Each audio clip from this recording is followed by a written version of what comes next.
Today, I'm recapping all of my favorite skincare launches from April of 2025. Hi everyone, my name is Alex. Today I'm doing another monthly recap of my favorite skincare launches from April. Some of these overlapped, and I noticed that April was not a big month for skincare launches. Usually around the Sephora sale, it feels like brands just kind of take a pause on skincare launches. I don't know if that is true, but it just seems to be the case every time. So this list is more condensed. Some overlapped from March, I feel like, but I just tried them out this month. So I'm excited to jump into this list and tell you some of the launches that I've tried and loved, and also some of the skincare launches that I have my eye on to try in the future. Starting off strong, cocokind released a very budget-friendly lip balm this month with their ceramide lip blur balm. I was okay and indifferent on this product when I first tried it. I have to say the results have definitely gotten better the longer that I have used it. My initial complaint was that it didn't last as long on the lips. I'm noticing now that it does provide some more long-term benefits to the lips, and I love the simple yet effective ingredients they chose to include in here. Who I really classified to be the best to invest in this lip balm is if you are looking for one of the most budget-friendly, tinted, lightweight, and fragrance-free lip balms on the market. That's when I would really invest in this style of product. It is wonderful. It's simple. I personally got the untinted and it's been working great. It's just a lip balm that I like to carry with me and have with me because of the convenience of the packaging, with it being a keychain, and also just because it is a solid staple lip balm. And $12 is a wonderful price point to pay. I am so excited to get my hands on the new Niche Beauty Lab adapanoid treatment. This product combines adapanoid, metacascicide, and also a stabilized form of vitamin C to make a really unique adapanoid treatment. You're supposed to use this ingredient at night, and I'm super excited to see how this performs in my nighttime skincare routine. Niche Beauty Lab has an entire acne collection, and I'm excited to dive into that whole collection and try out more of the products on this channel. I definitely want to start out with this treatment though, because I mean, it just looks so hard hitting. Adapanoids are something that have worked great in my skincare routine. It's been a staple for keeping my acne away, and I'm excited to see how this compares to a more drugstore formula, because something about Niche Beauty Lab is they are going to elevate every ingredient that they formulate with, and that's something I've noticed to be true with all the formulations I've tried so far. So I'm really excited to try out this treatment. I was browsing through Korean skincare and the new launches this month. iunik has a new beta-glucan barrier sunscreen that looks so interesting and amazing for my acne-prone skin, at least. Looking over the ingredients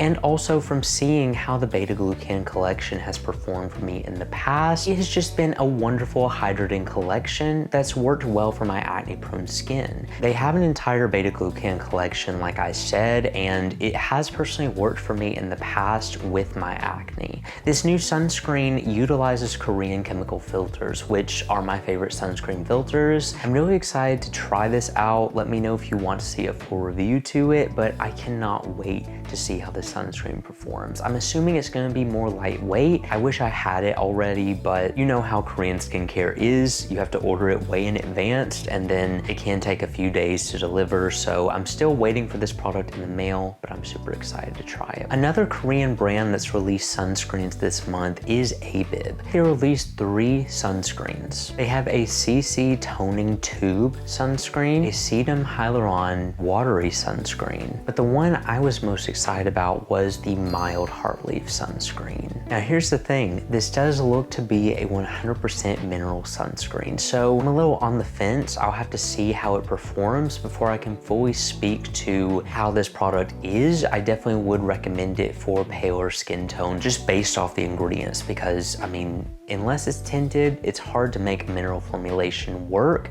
for deeper skin tones, but there are some more options on this list. The Korean brands were delivering with this sunscreen this month, but I like the looks of the heart leaf sunscreen from the ingredient list solely. Like I said, I haven't been able to try it or feel it for myself yet, but I have ordered it and I want to see how it performs. The Abib Heart Leaf collection has worked well for me so far, and Heart Leaf works well to soothe my skin and also help some of my redness and my acne as well. So that's why I am excited to at least give this formulation a shot. I can sometimes get away with mineral formulations, and that is why I wanted to bring this product up, because at least from an ingredient list standpoint, it looks to be very promising. Althea also released a green tea sunscreen this month. I'm not sure if this is a reformulation or if this is a completely new formula, but I saw it when I was looking at new skincare launches, and this product seems to have great soothing ingredients in it to complement the Korean chemical filters that they've included in this sunscreen, which looks to be very promising. They also have an aqua glow sunscreen that I haven't looked as much into, just because the green tea had a lot more ingredients in it that I felt like worked best for my skin, but still both look like promising formulas. I'm excited to feel them and see how they perform on my skin. Prequel also had a great launch this month with their ectoin cream.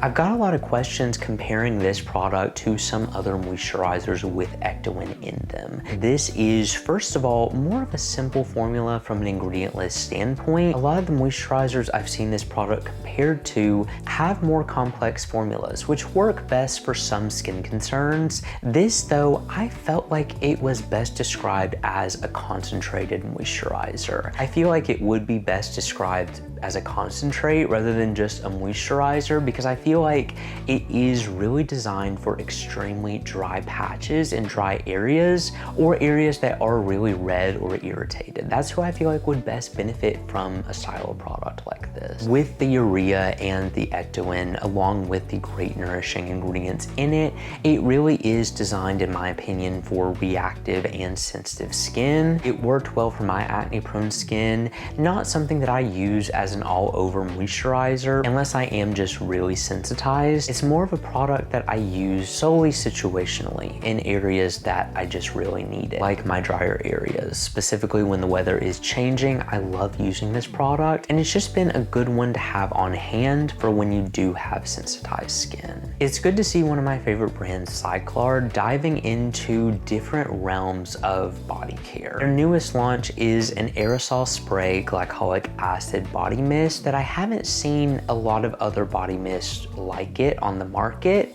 Now, it is more of an expensive glycolic acid. There is a need for it in some people's skincare routines, but this has a lot of added ingredients in it that I feel like make it stand out from some other glycolic acid products. Additionally, something else I love that they did is make this a fragrance-free formula. Cyklar is known for their wonderful smelling body products. Don't get me wrong, I am a huge fan of their body wash and their body cream. Also, their vitamin C oil has been working great for me. However, I love that they did the fragrance-free approach with this, just because with actives, I don't personally like mixing the two, and I was hoping they would go for that with this formula. With that being said, I haven't personally tried it yet. I have it on order, but this product would be one that I feel like you could use on your face, on your body, anywhere. Even though it is more expensive, when you think about how often you're exfoliating your body or your face, I don't feel like I'm gonna be personally going through this very quickly, and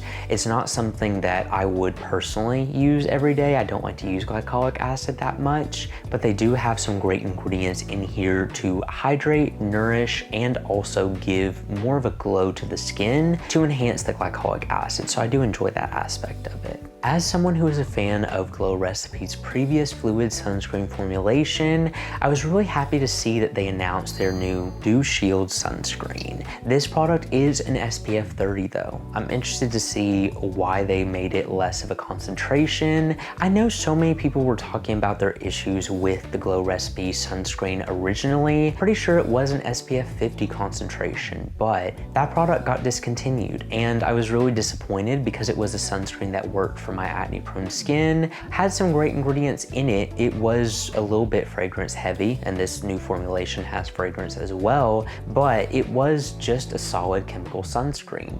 I'm curious how this new formulation differs from that product. At the time of filming this, I just saw it on Sephora. It's not something that has officially launched yet, but they did announce it, and I'm really excited to see how it compares to the original fluid formulation because I did try that. that. Looks very similar packaging wise. Biggest difference I'm seeing is the SPF concentration. It's just a 30 instead of a 50. So maybe that helped cut back on some of the pilling people were experiencing. I'm also curious to see just how it performs with my skin at the moment. I've been able to tolerate fragrance a little bit less. And so every formulation that I've tried previously, I'm still interested in because my skin is ever changing. And I'm curious to see if it will still work for my skin.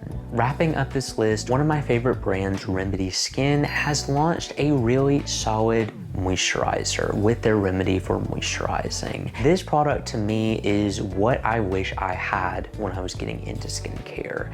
Remedy has been known for putting out more complex formulas with their active treatments. They have their remedy for pore size, remedy for dark spots. I was really glad to see them take a simple yet effective approach with this moisturizer, including so many hard-hitting ingredients in typical remedy style, but making just the ultimate moisturizer for almost any skin type. I say almost because I feel like drier to combination skin is more who they intended with this product. I would love to see like a hydrating style moisturizer from them where they focus on more gel to water cream technology with a moisturizer like that, because this was a little bit richer of a cream. I feel like it's definitely for the person who's looking for just a solid everyday moisturizer. The only skin type I'm not sure if I would recommend it for is oily skin, because it may be just a little bit heavy for that. Definitely left a little bit dewier of a finish and was heavier texture wise, but with how long this product will last me, because I don't go through it very quickly, and also the price point, along with the amazing soothing ingredients in it, I feel like it's just a staple moisturizer and something I would see myself turning to in an everyday circumstance. That was my list of all the products that I personally have my eye on this month. This list feels so short compared to March, I think because there were so many skincare products launched in that month. This month slowed down with the skincare launches, but I'm excited to see what May has to offer as well. Thank you all so much for watching. If you enjoyed this video and you want to see more like this, make sure you subscribe because I post new videos every week, and I will see you all in the next review.